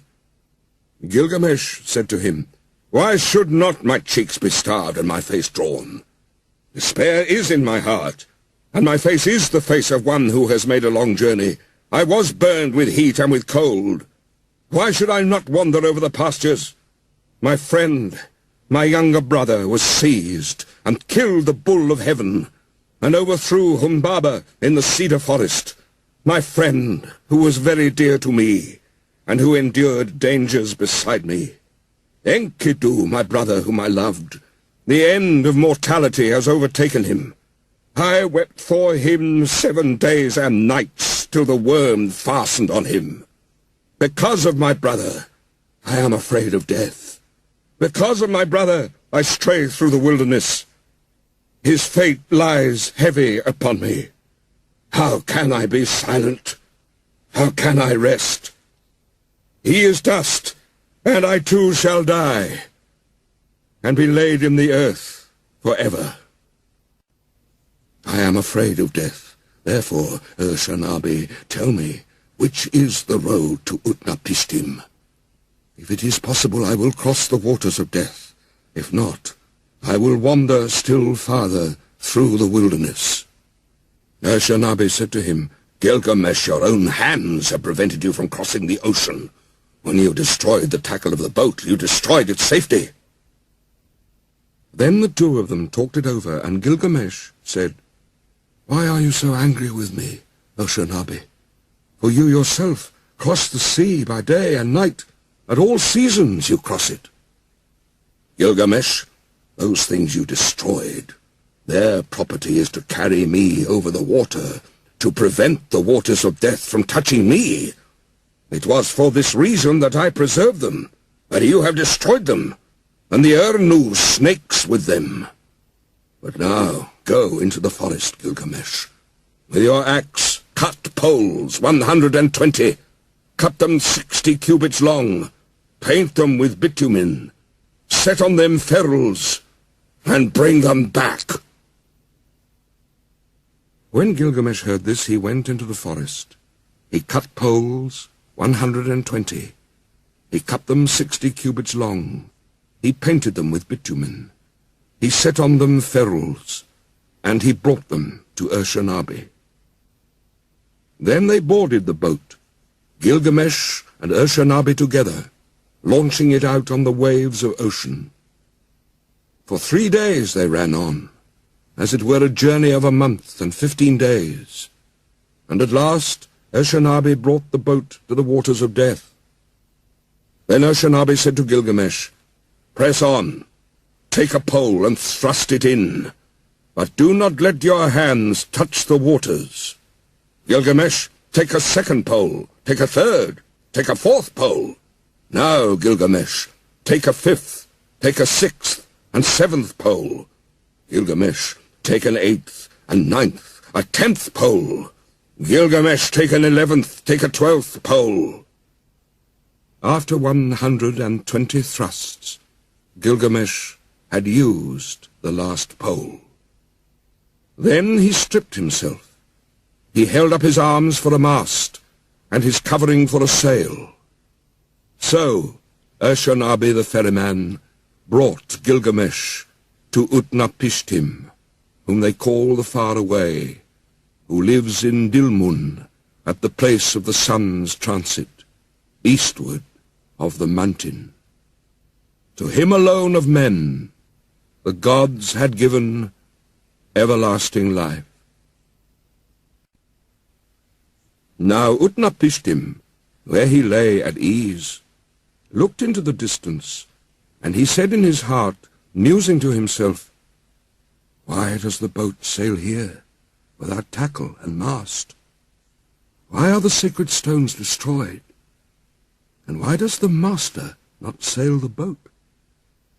The man who comes is none of mine. Where I look I see a man whose body is covered with skins of beasts. Who is this who walks up the shore behind Ushernabi? For surely he is no man of mine. So Utnapishtim looked at him and said, What is your name, you who come here, wearing the skins of beasts, with your cheeks starved and your face drawn? Where are you hurrying to now? For what reason have you made this great journey, crossing the seas whose passage is difficult? Tell me the reason for your coming. He replied, Gilgamesh is my name. I am from Uruk, from the house of Anu. Then Utnapishtim said to him, If you are Gilgamesh, why are your cheeks so starved and your face drawn? Why is despair in your heart, and your face like the face of one who has made a long journey? Yes, why is your face burned with heat and cold? And why do you come here, wandering over the wilderness in search of the wind? Gilgamesh said to him, Why should not my cheeks be starved, and my face drawn? Despair is in my heart, and my face is the face of one who has made a long journey. It was burned with heat and with cold. Why should I not wander over the pastures? My friend, my younger brother, who seized and killed the bull of heaven, and overthrew Humbaba in the cedar forest, my friend who was very dear to me, and endured dangers beside me, Enkidu, my brother, whom I loved, the end of mortality has overtaken him. I wept for him 7 days and nights, till the worm fastened on him. Because of my brother, I am afraid of death. Because of my brother, I stray through the wilderness. His fate lies heavy upon me. How can I be silent? How can I rest? He is dust, and I shall die also, and be laid in the earth forever. Again Gilgamesh said, speaking to Utnapishtim, It is to see Utnapishtim, whom we call the Far Away, that I have come this journey. For this I have wandered over the world. I have crossed many difficult ranges. I have crossed the seas. I have wearied myself with travelling. My joints are aching, and I have lost acquaintance with sleep, which is sweet. My clothes were worn out before I came to the house of Siduri. I have killed the bear and hyena, the lion and panther, the tiger, the stag and the ibex, all sorts of wild game and the small creatures of the pastures. I ate their flesh and I wore their skins, and that was how I came to the gate of the young woman, the maker of wine, who barred her gate of pitch and bitumen against me. But from her I had news of the journey. So then I came to Ushernabi the ferryman, and with him I crossed over the waters of death. O Father Utnapishtim, you who have entered the assembly of the gods, I wish to question you concerning the living and the dead. How shall I find the life for which I am searching? Utnapishtim said, There is no permanence. Do we build a house to stand forever? Do we seal a contract to hold for all time? Do brothers divide an inheritance to keep forever? Does the flood time of rivers endure? It is only the nymph of the dragonfly who sheds her lava and sees the sun in his glory. From the days of old there is no permanence. The sleeping and the dead, how alike they are. They are like a painted death. What is there between the master and the servant when both have fulfilled their doom? When the Anunnaki, the judges, come together, and Mamatun, the mother of destinies, together they decree the fates of men. Life and death they allot, but the day of death they do not disclose. Then Gilgamesh said to Utnapishtim the faraway, I look at you now, Utnapishtim, and your appearance is no different from mine. There is nothing strange in your features. I thought I should find you like a hero prepared for battle. But you lie here, taking your ease on your back. Tell me truly, how was it that you came to enter the company of the gods, and to possess everlasting life? Utnapishtim said to Gilgamesh, I will reveal to you a mystery. I will tell you a secret of the gods. You know the city, Sharupak. It stands on the banks of Euphrates. That city grew old, and the gods that were in it were old. There was Anu, lord of the firmament, their father, and warrior Enlil, their counsellor, Ninurta, the helper, and Ennugi, watcher over canals. And with them also was Ea. In those days the world teemed, the people multiplied, the world bellowed like a wild bull, and the great god was aroused by the clamour. Enlil heard the clamour, and he said to the gods in council, The uproar of mankind is intolerable, and sleep is no longer possible by reason of the babble. So the gods agreed to exterminate mankind. Enlil did this, but Ea, because of his oath, warned me in a dream. He whispered their words to my house of reeds, Reed house, wall, O wall, hearken, reed house, wall, reflect. O man of Sharupak, son of Ubaratutu, tear down your house, and build a boat, abandon possessions, and look for life.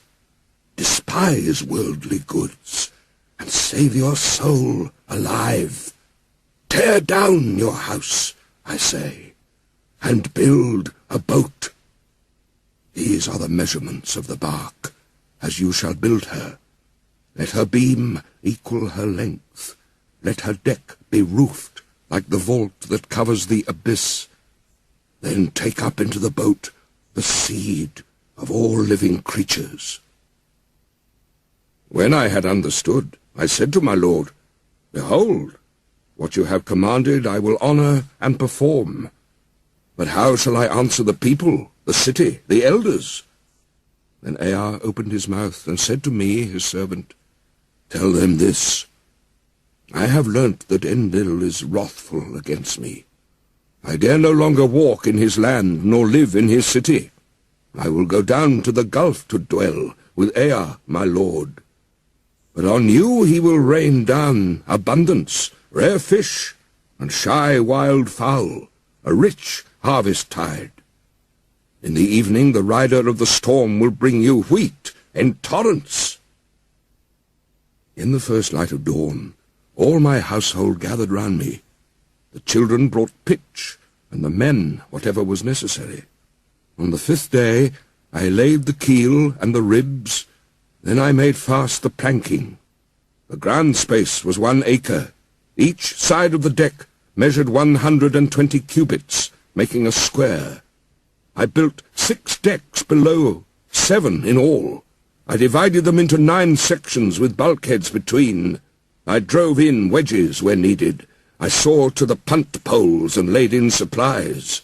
The carriers brought oil in baskets. I poured pitch into the furnace, and asphalt and oil. More oil was consumed in caulking, and more again the master of the boat took into his stores. I slaughtered bullocks for the people, and every day I killed sheep. I gave the shipwrights wine to drink, as though it were river water, raw wine and red wine and oil and white wine. There was feasting then, as there is at the time of the New Year's festival. I myself anointed my head. On the 7th day, the boat was complete. Then was the launching, full of difficulty. There was shifting of ballast above and below, till 2/3 was submerged. I loaded into her all that I had of gold and of living things, my family, my kin, the beast of the field, both wild and tame, and all the craftsmen. I sent them on board, for the time that Shamash had ordained was already fulfilled, when he said, "In the evening, when the rider of the storm sends down the destroying rain, enter the boat and batten her down." The time was fulfilled. The evening came. The rider of the storm sent down the rain. I looked out at the weather, and it was terrible. So I too boarded the boat and battened her down. All was now complete, the battening and the caulking. So I handed the tiller to Pazur Amuri, the steersman, with the navigation and the care of the whole boat. With the first light of dawn, a black cloud came from the horizon. It thundered within, where Adad, lord of the storm, was riding. In front, over hill and plain, Shulat and Hanish, heralds of the storm, led on. Then the gods of the abyss rose up. Nergal pulled out the dams of the nether waters. Ninurta, the warlord, threw down the dikes, and the 7 judges of hell, the Anunnaki, raised their torches, lighting the land with their livid flame. A stupor of despair went up to heaven, when the god of the storm turned daylight to darkness, when he smashed the land like a cup. 1 whole day the tempest raged, gathering fury as it went. It poured over the people like the tides of battle. A man could not see his brother, nor the people be seen from heaven. Even the gods were terrified at the flood. They fled to the highest heaven, the firmament of Anu. They crouched against the walls, cowering like curs. Then Ishtar, the sweet-voiced queen of heaven, cried out like a woman in travail, "Alas! The days of old are turned to dust, because I commanded evil. Why did I command this evil in the council of all the gods? I commanded wars to destroy the people, but are they not my people? For I brought them forth. Now, like the spawn of fish, they float in the ocean." The great gods of heaven and of hell wept. They covered their mouths. For 6 days and 6 nights the winds blew. Torrent and tempest and flood overwhelmed the world. Tempest and flood raged together like warring hosts. When the 7th day dawned, the storm from the south subsided, the sea grew calm, the flood was stilled. I looked up the face of the world, and there was silence. All mankind was turned to clay. The surface of the sea stretched as flat as a rooftop. I opened a hatch, and the light fell on my face. Then I bowed low. I sat down and I wept. The tears streamed down my face, for on every side was the waste of water. I looked for land in vain, but 14 leagues distant there appeared a mountain, and there the boat grounded. On the mountain of Nisir the boat held fast. She held fast, and did not budge. 1 day she held, and a 2nd day on the mountain of Nisir she held fast, and did not budge. A 3rd day and a 4th day she held fast on the mountain, and did not budge. A 5th day and a 6th day she held fast on the mountain.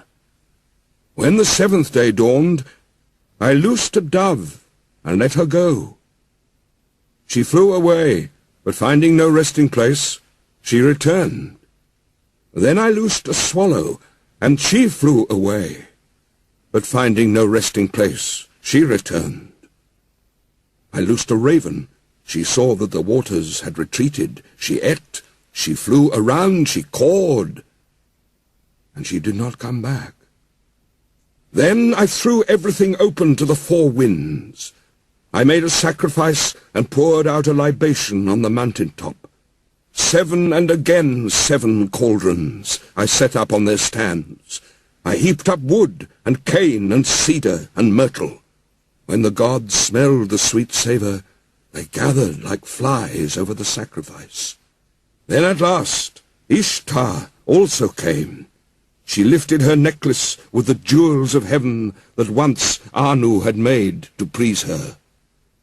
O you gods here present, by the lapis lazuli round my neck, I shall remember these days as I remember the jewels of my throat.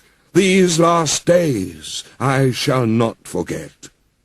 Let all the gods gather round the sacrifice, except Enlil.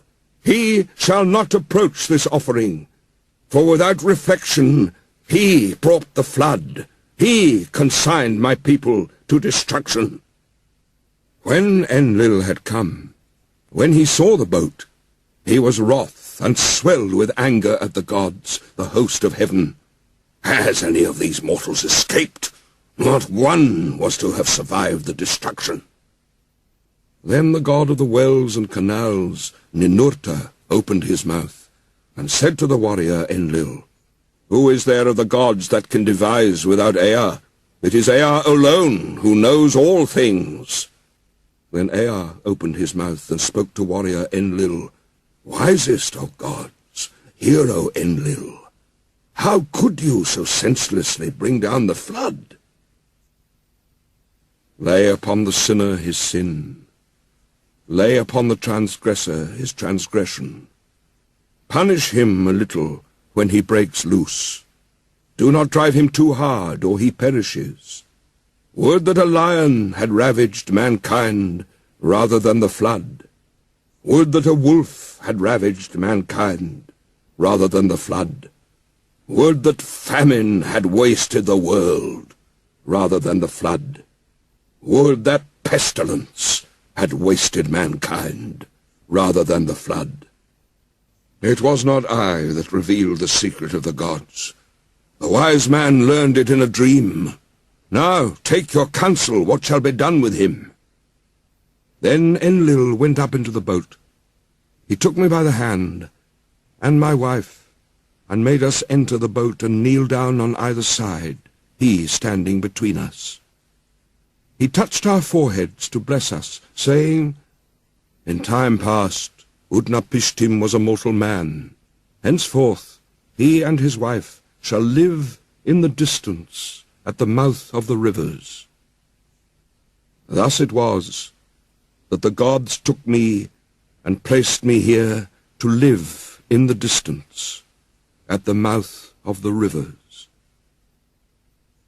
Utnapishtim said, As for you, Gilgamesh, who will assemble the gods for your sake, so that you may find that life for which you are searching? But if you wish, come and put it to the test. Only prevail against sleep for 6 days and 7 nights.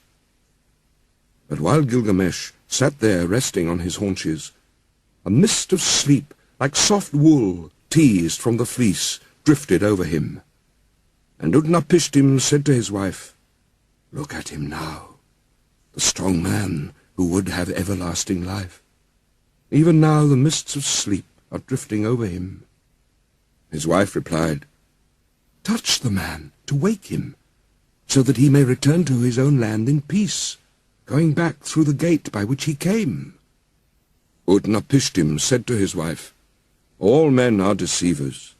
Even you he will attempt to deceive.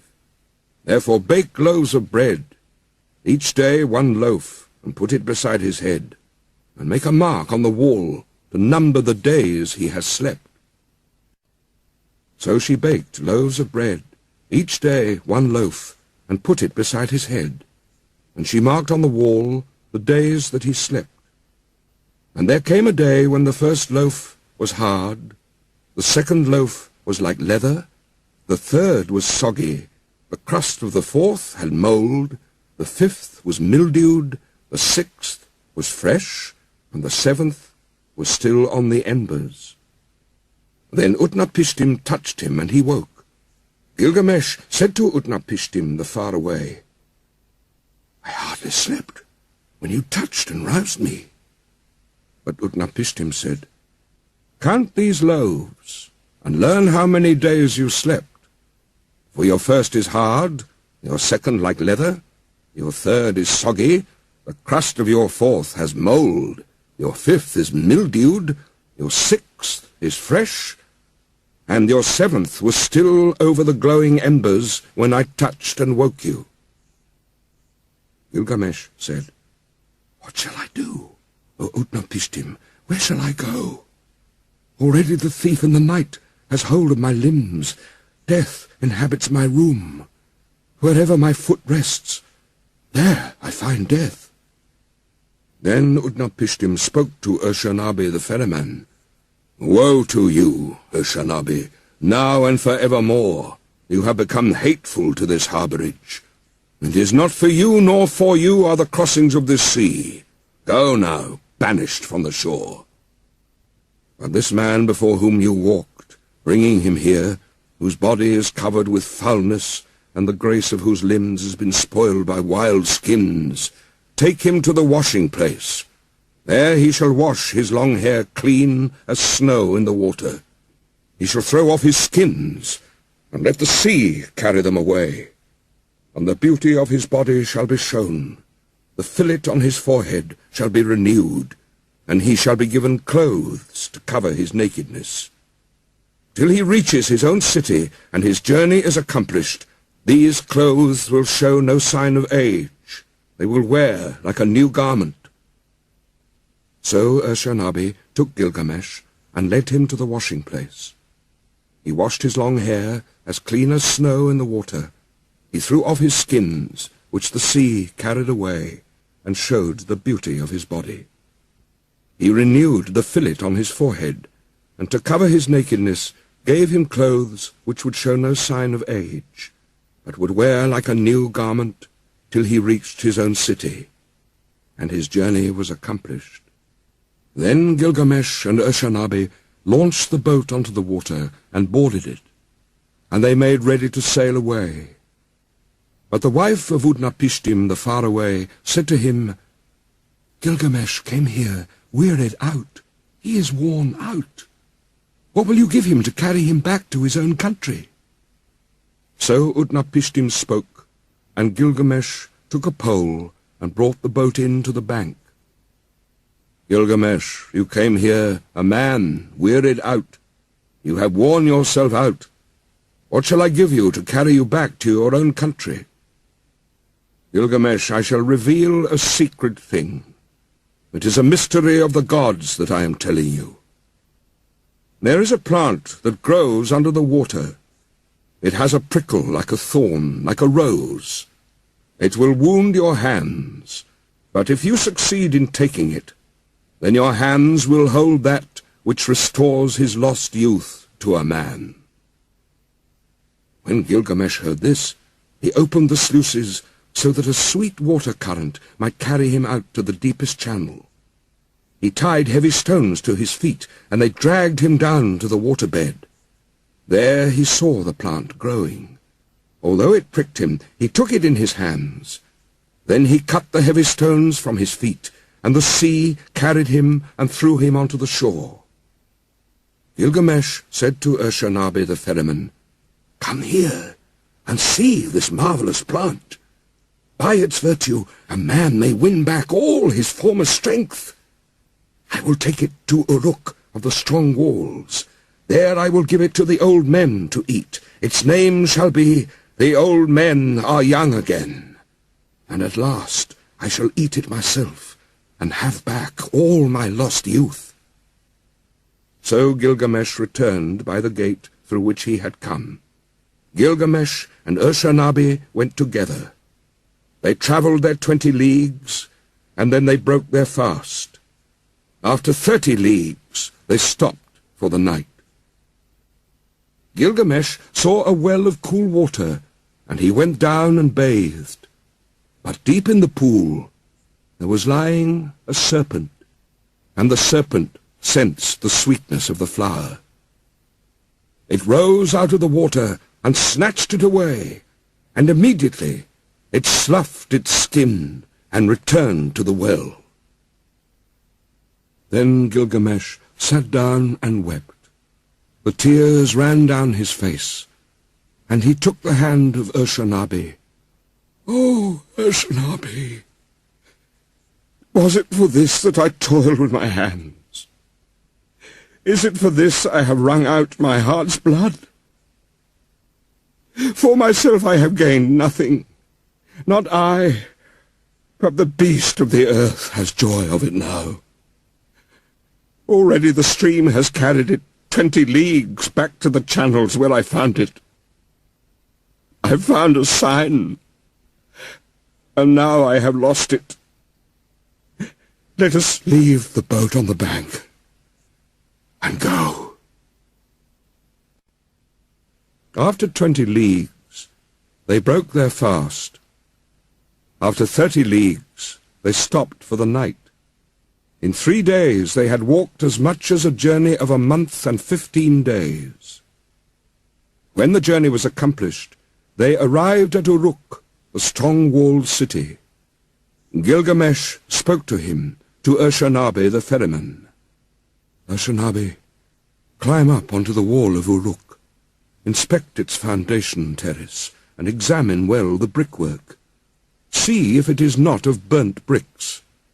And did not the 7 wise men lay these foundations? 1/3 of the whole is city, 1/3 is garden, and 1/3 is field, with the precinct of the goddess Ishtar. These parts and the precinct are all Uruk." This too was the work of Gilgamesh the king, who knew the countries of the world. He was wise. He saw mysteries and knew secret things. He brought us a tale of the days before the flood. He went a long journey, was weary, worn out with labor, and returning, engraved on a stone the whole story. The destiny was fulfilled which the father of the gods, Enlil of the mountain, had decreed for Gilgamesh. In nether earth the darkness will show him a light. Of mankind, all that are known, none will leave a monument for generations to come to compare with his. The heroes, the wise men, like the new moon, have their waxing and waning. Men will say, "Who has ever ruled with might and with power like him?" As in the dark month, the month of shadows, so without him there is no light. O Gilgamesh, this was the meaning of your dream. You were given the kingship. Such was your destiny. Everlasting life was not your destiny. Because of this, do not be sad at heart. Do not be grieved or oppressed. He has given you power to bind and to loose, to be the darkness and the light of mankind. He has given unexampled supremacy over the people, victory in battle from which no fugitive returns, in forays and assaults from which there is no going back. But do not abuse this power. Deal justly with your servants in the palace. Deal justly before the face of the sun. The king has laid himself down and will not rise again. The Lord of Kula will not rise again. He overcame evil. He will not come again. Though he was strong of arm, he will not rise again. He had wisdom and a comely face. He will not come again. He is gone into the mountain. He will not come again. On the bed of fate he lies. He will not rise again. From the couch of many colors, he will not come again. The people of the city, great and small, are not silent. They lift up the lament. All men of flesh and blood lift up the lament. Fate has spoken. Like a hooked fish, he lies stretched on the bed, like a gazelle that is caught in a noose. Inhuman Namtar is heavy upon him, Namtar that has neither hand nor foot, that drinks no water and eats no meat. For Gilgamesh, son of Ninsun, they weighed out their offerings. his dear wife, his son, his concubine, his musicians, his jester, and all his household, his servants, his stewards, all who lived in the palace weighed out their offerings for Gilgamesh, the son of Ninsun, the heart of Uruk. They weighed out their offerings to Ereshkigal, the queen of death, and to all the gods of the dead. To Namtar, who is fate, they weighed out the offering. Bread for Neti, the keeper of the gate. Bread for Ningizida, the god of the serpent, the lord of the tree of life. For Damuzai also, the young shepherd. For Enki and Ninki. For Endukuga and Nindukuga. For Enmul and Ninmul, all the ancestral gods, forebears of Enlil. A feast for Shulpi, the god of feasting. For Samukan, god of the herds.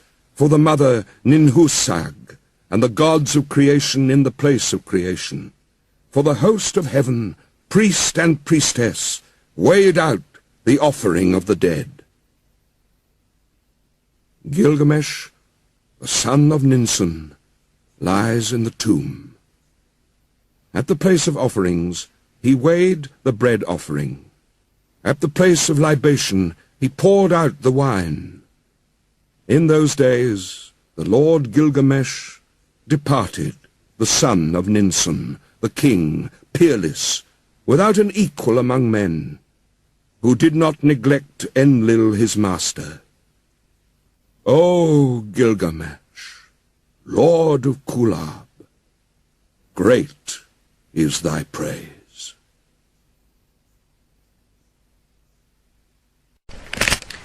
Itbema Gilgamesh, shunatam ipashar, issaqaram ana ummishu, ummi inashat mushitiya, shamchakuma attanalak, inabirit eklutim, ibtsirunimma kakkabu shamai, kisrum sha'anim imqutam anatseriya, ashishuma iktabiteliya, unissuma nushashu ul-eltei, urukmatum pachir elishu, etlutum unashaku shepeshu, ummidma puti miduyati,